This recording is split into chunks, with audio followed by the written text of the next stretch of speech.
Hey everyone, welcome back. It's so good to see you. Today, we are back with season 2, episode 1. We are going to take you through 5 ways traveling to Walt Disney World is different when you only go with adults versus when you take the kids. All right, let's have a chat. This is another Disney podcast production. Hello, Dave. It's been a while. Well, hello. I've missed you. I know. How's it going? Well, you guys survived the holidays, I suppose. I shouldn't say survive. They were probably great. They were great. We actually had a really good time. I was thinking as we were prepping for this, that it might have looked like Disney sort of dropped Genie Plus and Lightning Lanes in Genie, and we were like, okay, I'm out. Yeah, we're done. No more We don't do planning to go to Walt Disney World. That is not actually true. We just got caught up in life and the holidays and all of that. So we're back. And I will say though, I think it helped because I got to do a lot of research and try to wrangle all the things. I love it. Not an expert, but yeah. How about y'all? You guys doing okay over there? Yes, doing well. Holidays were great. Got to work from home. Which is weird. I know I always say that and then I'm wait, that's been the norm for people for almost 3 years. But for me, I work in a studio where we do live shows. And so it's kind of a big, have to be there, essential personnel. But we had a big editing project that came through and I got to work from home the last 45 days of the year. So that was phenomenal. Yes. So I got a little piece of that, roll out of bed, go to the computer in your pajamas. Business on top. That's right. Pajamas on the bottom. I didn't brush my teeth until 2:00 every day. Kidding. That's disgusting. Things are good. But okay. Yeah. It's weird.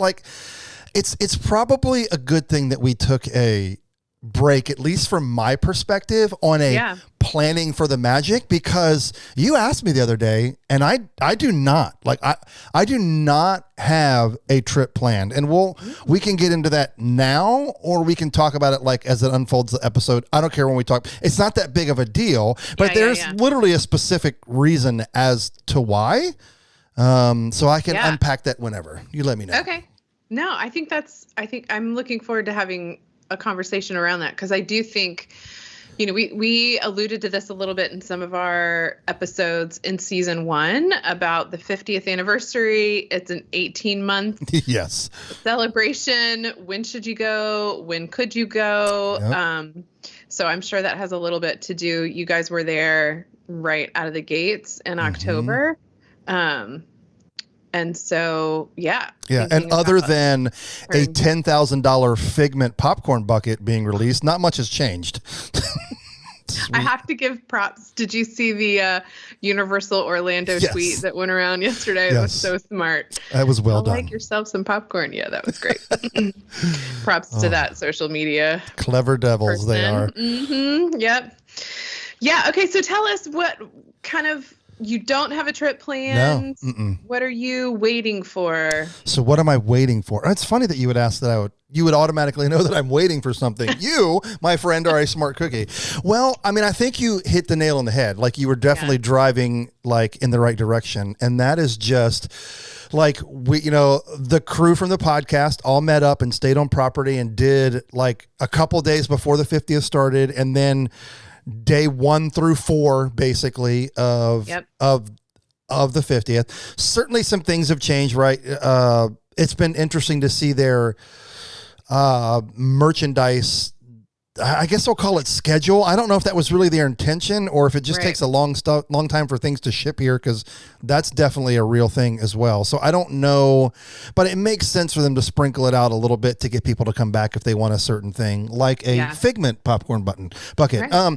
Anyway, the reason for me is I am so I do not take it for granted in any way, shape, or form of how often I get to go. I love how often we get to go. I'm not burnt out on Disney. It's nothing that, it's just I don't want to go back until a few new things are here, right? I think that's a fair, and it's not because, well, who cares? Because I don't really care, but I'm there's no timetable. Like, I think, right. I mean, we all know that Disney is like, it's coming during the 50th. Right. Well, that's 3 calendar years. It covers like over 3 calendar years. It's 18 months. Like, and so I just would like, I don't want to go until I can experience some new attractions. Like, that's just, I mean, that's not why I go, but you know. Right. And y'all did Ratatouille, which is the newest. Yep, and y'all got to do that the weekend of the 50th. Yeah, we got to do it a little bit earlier because we had signed up for they sent the annual pass holders preview, so that was nice. And then, of course, that's really all recently changed. Do what? I mean, that's really the most recent there's nothing to open. But there will be others. Yeah, there's several, and there's several. Like, so the Fantasy of Festival parade is they don't have a date, but like it's pretty close. I mean, it's been a few weeks since they sent out like a casting call to hire people. Right. I think the return of that is a big deal, only because I say, I mean, the cavalcades have been a nice tie over, but there hasn't been a legit parade like in a long time, a long time. And that'll feel a little bit like a Disney that we were used to. Yeah. Like, I mean, people are already gathering up for the cavalcade. Like, we've been saying this for months. Like, I mean, I get that they're not standing there for 20 minutes, but right. Well, they're hungry for it. I mean, the parades are such a quintessential part of the Walt Disney World experience. So it's nothing fancy or magical. And then I am going to go, I will be in Central Florida the February 17th to the 21st. And I will be like with Brandon for like a guys weekend, but we're not doing Disney. We were originally going to go, like I was flying in that Thursday and he was going to work. And the only flight I could get landed at like 8:35 in the morning. So I was like, I was going to go to the parks, but now he's decided to take off. And so we're going to just start our like man adventures early. So there you go. That sounds like fun. But it's like, it's no Disney. Nothing. Right. But I was excited to go because I just wanted to see Harmonious again because I just think it's incredible. Oh my gosh, I can't wait. Yeah. Well, today we're going to talk a little bit about the difference in trips between just adults and going with family, because we have 2 trips coming up. Mm-hmm. Our fall trip, of course, with the kids got bumped to April, but my husband Andrew and I have a weekend trip coming up in like a couple weeks. So we are very excited about that and hope everyone stays healthy and well and we can get on that airplane and enjoy the weekend. So I have a question for you. I don't know this answer, so this is a legit question. Is this the first time that you and Andrew are going no children to Disney, or have you done this before? Yeah. We've never been to Disney. We've taken a few trips together, just the 2 of us, since we've been married, but no. Wow. Oh so you are like normal people. Unlike, because, most people are like, wait, you went to Disney and you don't have, like, because Kim and I went multiple times before we had children. Well, it's so funny because we didn't fall in love with Disney until after we had kids and decided there you go. Actually, it was my mom who was the first one who was like, we should take the boys before our oldest started kindergarten. Oh, and that was when I was like, okay, I'm all in. So this will be the first one. It's I'm very so excited. Different. It's so amazing. So we'll see. I also have my beloved Virginia Cavaliers. Do you notice my basketball ears? Who? From the days of yore when the NBA experience existed. Yes. I think that was open for like 235 days, something like that. It was really, my boys loved it. Anyway, they just got beat by Wake Forest, so I'm a little sad about that. Things happen. I know. All right, guys. And gals, my Disney people out there. I'm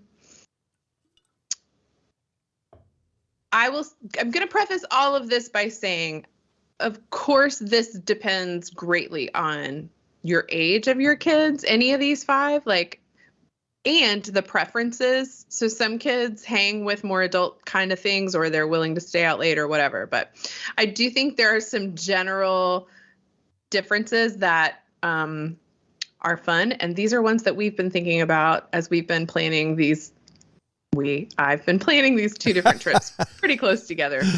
The truth. And the first one is thinking about where to stay. Do you guys typically, I should know the answer to this because I know your trips are kind of short. Are you usually spending time at your resort? I know you guys are typically off property, but are you swimming? Are you doing anything like that? Like if we're there with friends, yes. So like when we first went with Brandon and his wife before kids, stayed on property every night. We'd go get in the pool. Yes. When we just went for the 50th, stayed at Pop. Middle of the day, we always came back to the resort, got in the pool. So yes, but when I go with the kids, no. And again, like I've spoke about a little bit, but like Kim's parent, like my wife's mom was the caregiver of our kids, and they have a pool. So like it doesn't. Yeah, totally. It never was a draw for her. Now they love the pool; they would go, but I think they're like, why would we go to the pool? I could do that at Nanny's. Let's go to Disney. Sure. I totally legit. And I'm not even suggesting necessarily that the pool is the kid's choice always. Right. I think there are, like, for instance, my husband is a huge pool slide guy, and there are some slides that my kids aren't interested in. So, I think thinking about not just like dining and theming and all that kind of stuff. I think there are some resorts that have more sophisticated theming that might be, just more of interest to an adult only traveler than bringing along the kids. Yes. But, I also think about things like at Port Orleans French Quarter, they have probably one of the largest hot tubs, and it is beautifully isolated from the pool. Wow. A lot of the hot tubs are kind of like in the same area, but you actually leave the gate from the pool and kind of walk down the path, and then there's the gate to the hot tub. So it's like, I mean, I think our kids were like, hot tub, and they got in like for 5 seconds, and then they left to go jump in the pool when we were there. But for the most part, there were only grown-ups. So yeah, I mean, I definitely think this being and also this is true for families who are larger than families of 4. So if you're only traveling with a spouse or a small group of adults, you could, probably, I'm assuming you wouldn't want to pair up in 2 queen beds, but if you're only traveling with a partner or a spouse, you could. A resort like Port Orleans French Quarter, which does not have suites, it only has room with a king or 2 queen beds, would totally be an option if you have 3 kids where you're trying to squeeze in, you don't. For sure. So, and, I also think to your point of like being off property, this is also, we'll talk about transportation a little bit later, which I think is also a big deal when you're only traveling with adults. It's just easier to navigate, generally speaking. But, I think some of those places that you rattled off that are really close to property but are off property could make a lot of sense too. I know that Flamingo Crossing has really gotten popular. There's like a couple of hotels there. And if you're not familiar with what that is, when I went there, the 2 hotels were open and it was massive construction. Now the hospital is almost done. There's a Target there. I think they've added, I don't know if there's another hotel, but like it is sprung up, but it is the next. And it is, if you left the hotel and walked, you would walk under the Disney property sign in 10 minutes. Oh, wow. Yeah. I mean, it's like an 1/8 of a mile to drive under that. So it's one of those, what do they call them? Good neighbor hotels. Yeah. Right. So it is definitely, and they have a fantastic pool area, at least we stayed at the Home 2, HOME, the number 2 suites. And the pool out there was like, we had a pool view from, I was like, dude, that's great. Unfortunately, we were there in like February, but it was really pretty. Yeah. That's awesome. Number 2, I think these are pretty no-brainers, but is dining, I think. And I would also say that this isn't necessarily like, oh, you're going with adults, go to the fine dining or signature dining restaurants, which of course you should do if you can take an opportunity to do that. But I also think this is a cool chance to there's so much, there's like such a diverse spectrum of restaurants and menus available at Disney World that, oh my gosh. my kids are just not adventurous eaters. You know, I love that Disney often puts sort of some low-hanging fruit on the kids menu, no matter where you eat. But most of the time we're avoiding those kinds of really cool, like Jakku at, Jakku, what's it called? Jiko Yes. at Animal Kingdom Lodge, or I don't know, some of these that I think my kids would just not be excited to go to. So that's just the one thing I would think about. I think it's pretty easy to be like, okay, I'm going to skip a character meal because that's like a super kid thing to do. Or really just, you know, I'm thinking of things like the wine tasting experience in Italy. There's just so much. I know. Yeah. In Epcot. Yeah. So I definitely signature sort of that high level dining experience, but don't get stuck there. If you know, you're planning a trip with adults only, or you have a chance to go without the kids, because there's just a lot of loungy places. There's, you know, I think just all of these kinds of little experiences that. Yeah.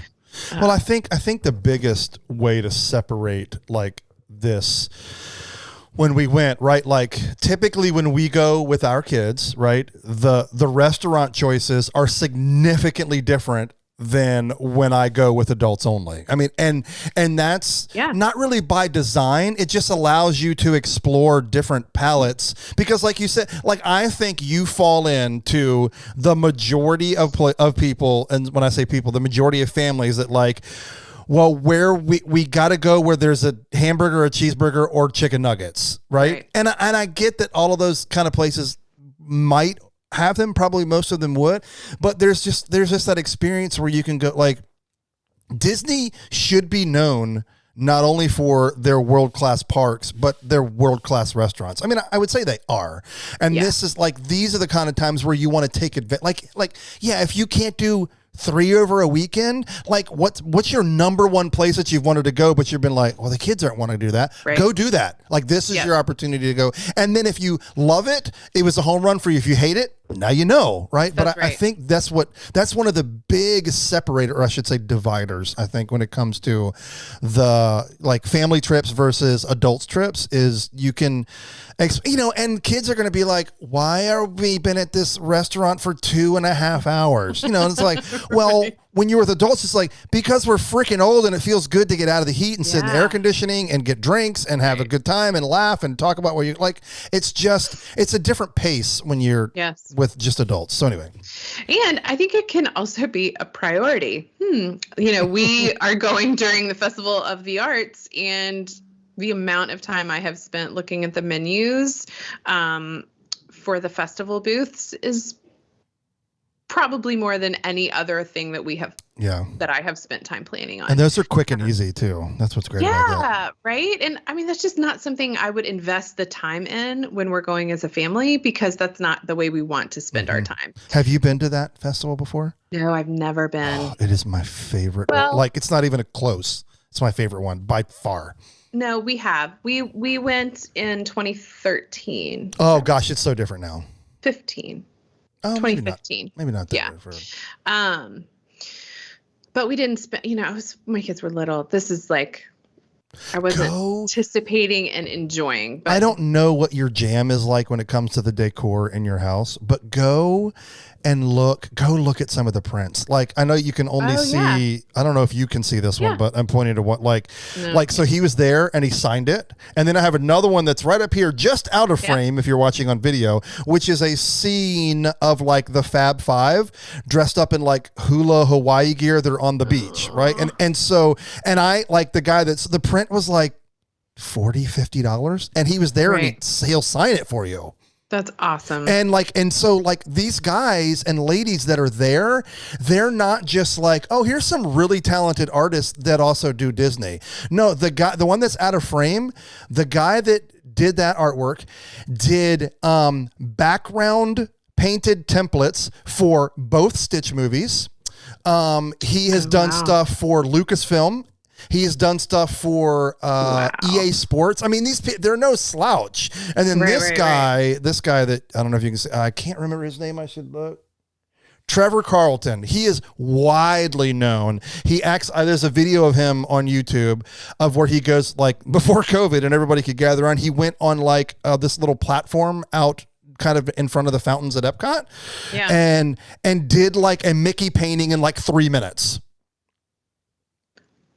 Like, and then you could buy, and then you could, like, you know, like those guys that paint stuff real fast. That's not really his style, but I guess he could do that. And it was mind blowing. And then, like, I'm sure they sold it for like $2,500, whatever. But if you like any, like, go and find you a little print. They're so inexpensive. And chances are because the artists go and set up these booths. It's not Disney. So it's them bringing their stuff. And then, of course, some of them are doing it like they'll paint all day and they did it right there. And then they end up selling, you know, they'll sell it too, but they have prints of all of their big stuff. Anyway, that's find you something fun. I'm flipping this now. So let's talk about entertainment. Because I think as number 3, I mean, I don't even know if I asked my kids to name 50 things that were entertaining at Walt Disney World, they would say, talking to artists. Who are painting in real time. I mean but I am so excited about that. So, we can talk about rides and attractions, which we'll get to, that's on the list. But I think this idea of what entertainment exists at Walt Disney World. And again, I mean, I think if you're traveling with adults, this is like kind of the second layer, and some of those elements are so rich and good if you take a minute to explore a little bit deeper than, you know, what rides am I going to ride at Epcot and where are my dining reservations, 2 of which are really important when you're planning your trip. But what are some of the what is some entertainment that's happening at Walt Disney World that kids aren't even going to think about? I love the festival and really engaging with the festival. You know, a lot of the live, singers that they're bringing in, most of these are coming for, I think they just announced the lineup of that are coming in for Flower and Garden. It's extensive. My kids don't even know who those people are, but a lot of, these are really Starship, artists. The Commodores. I know. I love it. Oh, exactly. And then there's, of course, like literal places where kids can't go. I know you guys just talked about this on another Disney podcast, but the dueling piano bar. There are some places that are just adult only venues. And it's, I think it could be, that's right around in the Boardwalk neighborhood outside of Epcot. Yes. So thinking about some of those, I also think of things like the new Cirque du Soleil. Again, like this is going to depend on the age of your kids and what their level of interest is. My kids aren't, we've taken them to some Broadway shows and they've generally liked them.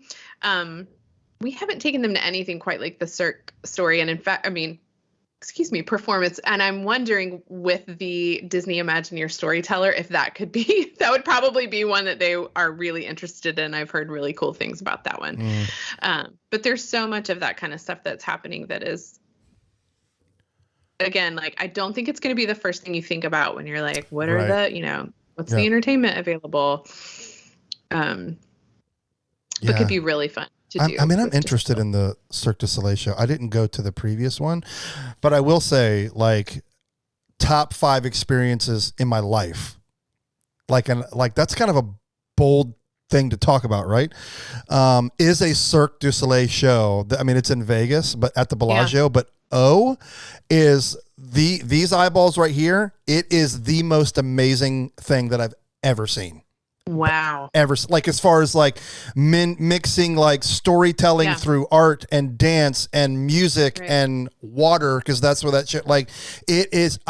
I've seen it 3 times. It is mind blowing show. Are you good? Do you think you might try to see the one? Yeah. I love Cirque du Soleil stuff. Oh, I love it. Like, I just think like those are superhumans. They are not normal people. Totally agree. Yeah. Totally agree. All right, let's keep going. Number 4, I alluded to this before, but transportation. Yeah, that's a whole new thing now. That is so a different. whole new thing. Transportation to and from the airport, of course. Depending on the age of your kids, you're navigating things like extra luggage, car seats. And the car seat thing is becoming tricky with Mears. Yeah. Unfortunately, they cannot right now guarantee, to my knowledge, depending on how many people make reservations at your time, that it will be a motor coach, which is the kind of transportation that doesn't require car seats.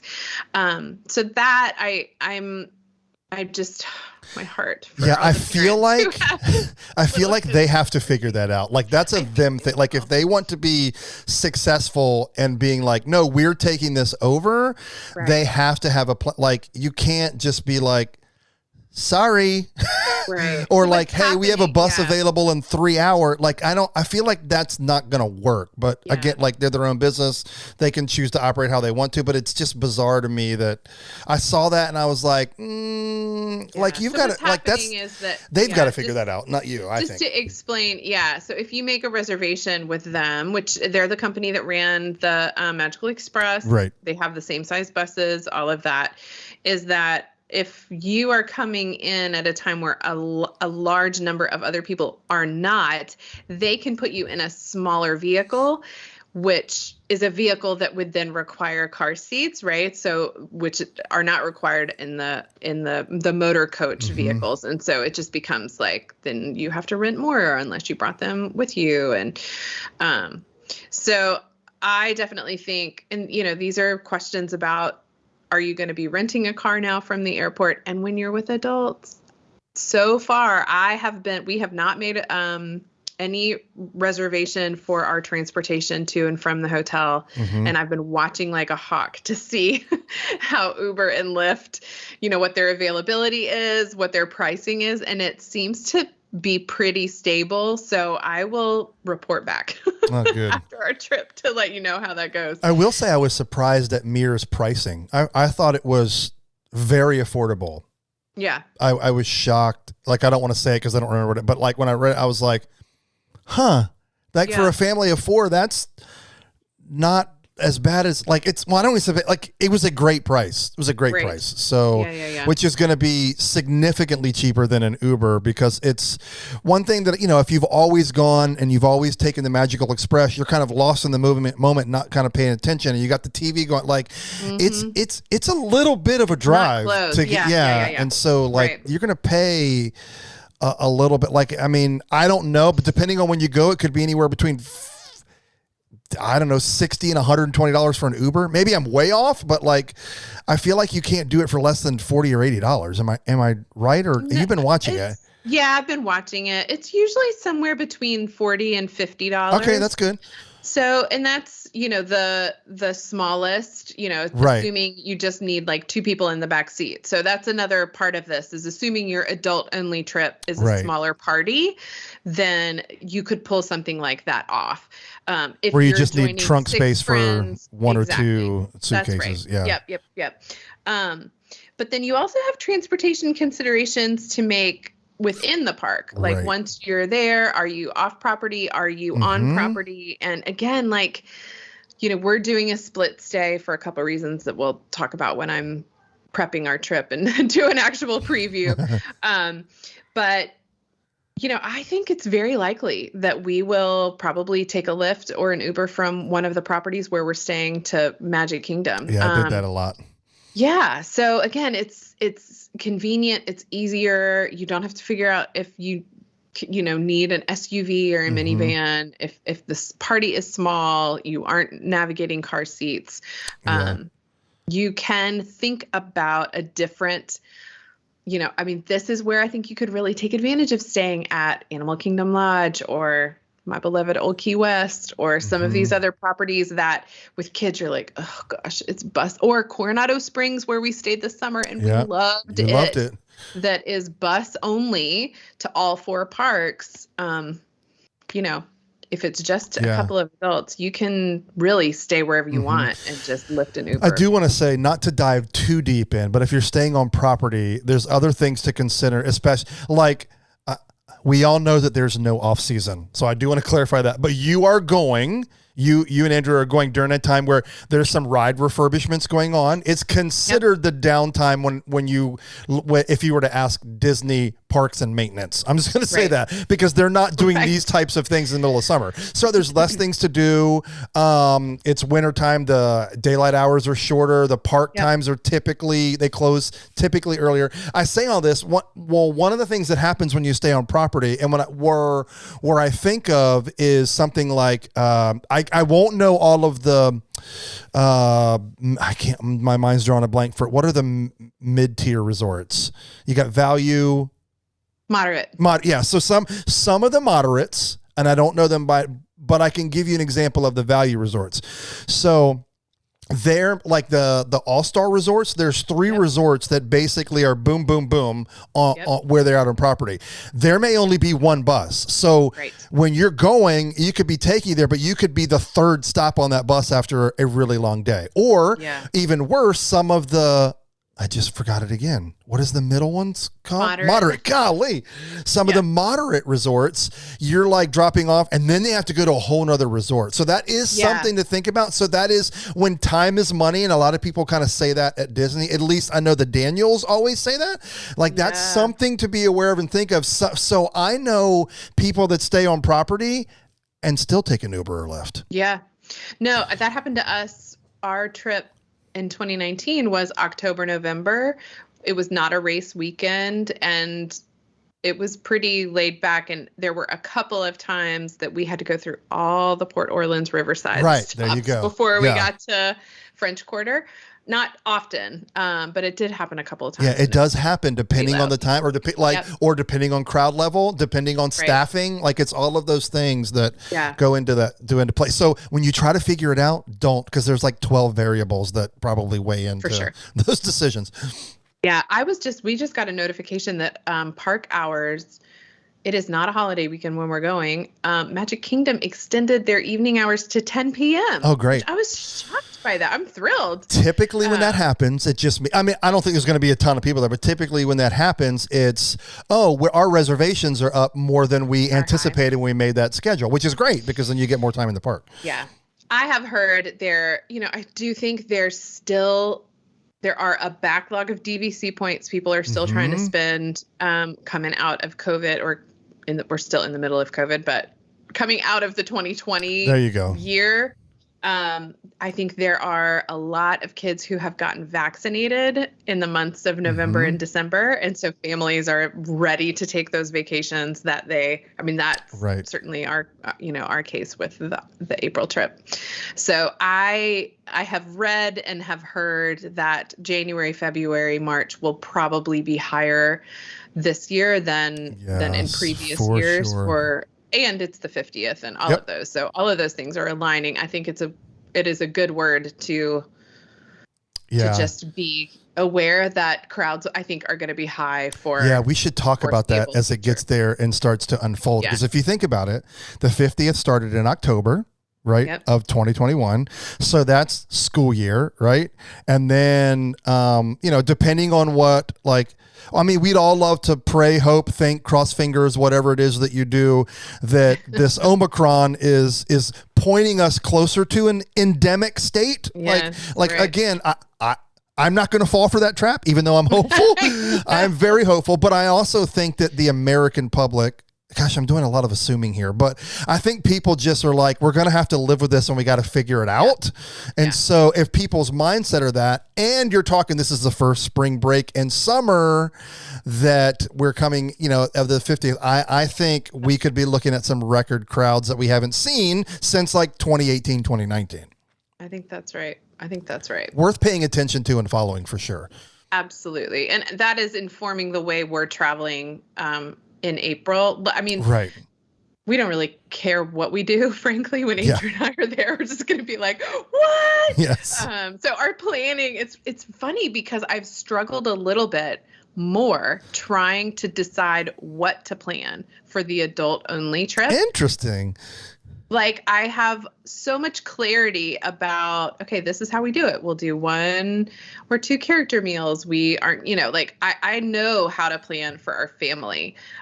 It has been harder to know, do we want a dinner reservation, or are we going to want to just like do whatever we feel like doing? I mean, we so rarely have that luxury of just walking out the door or doing whatever we want. So it's been a little tricky. So, trying to plan around crowds, I'm like, I don't even really care if it's crowded. Yeah. Like, we're just going to be living our best life without our kids. I know. All right. This is going a little long, but the last one, of course, is an obvious one, and that is attractions. Again, I think this is definitely, I think about how your kids are night owls, and like seeing the nighttime extravaganzas, fireworks shows are just like a priority for them. Whereas our kids, it's not, especially one of our kids who fireworks, they have a little bit of sensitive sensory issues. Sure. So fireworks is not high on their list. And we have been there. Yeah. So for us, like, that is, Andrew and I cannot wait. We're staying for every single late night. We're going to be park hopping from one to the next. So leave some time at Spaceship Earth, because they have added significant things there. Like, so yeah, I didn't get to, they didn't have any, they did not have any of that at the 50th. Like, they had a couple, they had 1 or 2 shows, and I never saw them. I was like, oh, well, I want to go. Like, we were all set up for Harmonious, and then we go there at the end of the park, and I asked the cast member, they're like, yeah, they typically do them like, every 15 minutes after park closing, because like, we stayed there for 45 minutes and nothing. And they never did anything. So I didn't get. Did you hear that they added the Rainbow Connection? Yes, I watched it on Rainbow. the YouTube. I was like, shut your mouth. This is amazing. I cannot wait. I cannot wait. Okay, so sorry to be vague. They have added, you can stand around Spaceship Earth. They pipe in the Muppets version of Rainbow Connection, which is the only version of Rainbow Connection, frankly. And they have this light show on Spaceship Earth. Yes, if you haven't heard they introduced with the 50th beacons of light, and so they've added these layman's term, they've added these LED light pucks all over Spaceship Earth. You really can't see them in the daytime unless you get up close and see them, but they can do, like, probably just like any of those other lights that you can buy in your house. They probably can do 16 million color combinations, and then of course they can all set it to music. Like, it is phenomenal. It is really cool. I can't wait. And we're also gonna, like, I think there are some rides that my kids are like, we just either haven't done as a family when we're there together, that they're sort of like, what do you think? What do you think? And then, of course, I still have not done Rise. Oh my gosh, that's right. I know. There's some of these that we just haven't even done. I mean, yeah. So there are the ones that I want to do just because I want to do them. And then there are others that we'll do a little recon for the kids. And I'll be curious to get your report back on Ratatouille. Yeah. Like, I don't know if you have high, like, I mean, it's just kind of for me, it's just like, well, we got to do it in Paris. Like, it's cool. It's cool. Like, it's, yeah. I will say we are doing Epcot on the day we land, and our flight lands at like 1. And so it will be very interesting to see if from here I can book lightning lanes at 7 before we get to the airport. My guess would be yes, because you have a park reservation, but I don't know. We should technically be able to, and we've already done our check-in, our online check-in, so we should be able to. But I don't, those are kind of like first come, first serve. Right. So you get a time, and then I guess we'll have to just refresh until we get a time late enough. I'm not sure how that's going to work, so I'll report back on that one too. How are you guys doing this? Are you doing like a Friday, Saturday, come home Sunday, or land Thursday? Friday, Saturday, Sunday, come home Monday. Okay, cool. So the full weekend. So the full weekend, but my whole point of that on the Ratatouille is like, it's not going to break my heart if we don't. Yeah. If it doesn't work out that I can't get it that day, I don't think we're doing Genie. I think the only place we might do Genie Plus on Magic Kingdom Day, depending on crowds. We'll see. But we'll definitely do it for Hollywood Studios. And we'll probably do a Rise. Yeah. Although we have early. Yeah, we'll see. We'll see. That's what I'm working on now, is trying to like do not the literal math, but like how many attractions are counted? What do we think the wait times are going to be? And is it going to be worth it? Yep. This is why a show like this is so valuable, because planning a Disney vacation is like, and especially in the last year, has gotten even more complicated than than it already was complicated. It is. I know. Maybe that's what we'll do for my next, for the trip preview, is walk through how I'm deciding what we're going to choose. And because there's so many combinations, you can do Genie plus purchase lightning lanes. You can do Genie plus no purchase lightning lanes and do the whole shebang. So we're getting close. Crazy. We aren't doing it for the whole trip, so I'm not going to purchase anything ahead of time. So we'll do it every day. There you go. But I'm excited. It's been really interesting to think, to be doing kind of the planning for these at the same time. We did make 3 dining reservations, so we can talk about this the next time. That's good. And then we get back Monday, and then I have to make our advanced dining reservations for our next trip, like the next day. Boom. You'll be still in the mode. I know. All right, everyone. Thanks for hanging with us. Yeah. And it's so good to be back for season 2. Yes. All right. Peace out, everyone. Bye.